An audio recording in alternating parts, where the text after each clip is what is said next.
আব্বা 500 টাকা দাও তো লাগবে। 500 টাকা? তুই এত টাকা দিয়ে করিস কি? আমার কাছে এখন টাকা নাই। টাকা নাই মানে? যখনই আমি টাকা চাই তখনই কোনো নাই নাই, টাকা লাগবে, টাকা দাও। টাকা কি গাছে ধরে? বললাম না আমার কাছে টাকা নেই। নেই তো নেই, এখন যা। সত্যি কথা বলতে তুমি বাপ নামে কলঙ্ক। তুই এটা কি বলতেছিস? বাপ নামের কলঙ্ক মানে? যা বলছি ঠিকই বলছি। বাপ হইছো, ছেলে কোনো চাওয়া পাওয়া পূরণ করতে পারো না। তোমার মতন বাপ থাকার চেয়ে মরে যাই ভালো। এখন থেকে আমি আল্লাহর কাছে একটাই ফরিয়াদ করব, তোমার মতন বাপ যাতে কারোর কপালে না জোটে।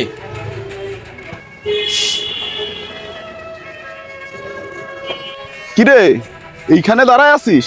তোর বাপরে মাত্র যা বলে আসলি, বুঝে শুনে বলেছিস তো? হ্যাঁ, আমি বুঝে শুনেই বলছি, কারণ আমার বুঝার যথেষ্ট বয়স হয়েছে। তোমার কাছে নতুন করে কিছু আর আমার বোঝার দরকার নেই। অনেক কিছু বুঝে গেছিস না? শুধু তো গায়ে পায়ে বড় হয়েছিস, কিন্তু ভালো মন্দ বোঝার বয়স এখনো তোর হয়নি। তাই তা আমার ভুলটা কি তোমার কাছ থেকেই শুনি। বুঝতে চাস না? তাহলে শোন, তুই যখন বেলা 10টা 11টা পর্যন্ত পড়ে পড়ে ঘুমাস, তত সময় তোর বাবার এক বেলা কাজ করা হয়ে যায়। আর এতটা কষ্ট সে কেন স্বীকার করে জানিস? যাতে তোদের পরিবারের মুখে দুবেলা দুমুঠো ভাত ভালোভাবে পৌঁছায় যায়, এই জন্য। বুঝলাম আমার বাপ আমাকে জন্য এত কষ্ট করে, তা বলে তাদের কিছু চাইলে সে আমাকে সাথে রাগ দেখাবে? রাগ দেখায় তাই না? একটা কথা বলি শোন, সূর্যের তাপ আর বাবার রাগ দুটোই সহ্য করতে শেখ। কারণ সূর্য ডুবে গেলে পুরো পৃথিবীটা যেমন অন্ধকার হয়ে যায়, আর যার বাবা মরে যায় তার জীবনটাই অন্ধকার হয়ে যায়। শোন কামরুল, একটা পিতার সারাটা জীবন চলে যায় তার সন্তানের জীবনকে সাজিয়ে গুছিয়ে দেওয়ার জন্য। আর যখন সেই সন্তান সাবালক হয়ে ওঠে, সে যদি প্রার্থনা করে যে তার মতন বাপ পৃথিবীর আর কারোর কপালে না জুটুক, তখন সেই বাবার মনের অবস্থাটা কি হয় একবার ভেবে দেখছিস?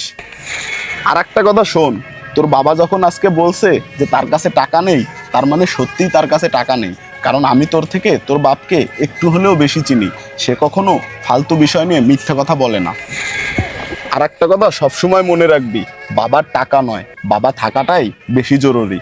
যখন তুই বাবা হবি ঠিক তখনই বুঝবি বাপ হওয়ার কি মর্মতা। তাহলে তুই থাক, আমি গেলাম। আব্বা, তুমি আমারে ক্ষমা করে দাও। তুমি আমাকে জন্য এত কিছু করো, আমি তা বুঝতে পারিনি আব্বা। ওট পাগল, তুই কাঁদতেছিস কেন? আসলে আমি বাপ নামের কলঙ্ক। তোকে চাপা আমি কোনো সময় পূরণ করতে পারি না রে বাপ। আর কোনো সব তোমার পূরণ করা লাগবে না, তুমি আছো এটাই তো বেশি কথা আব্বা। তুমি আমার যত খুশির কারণ।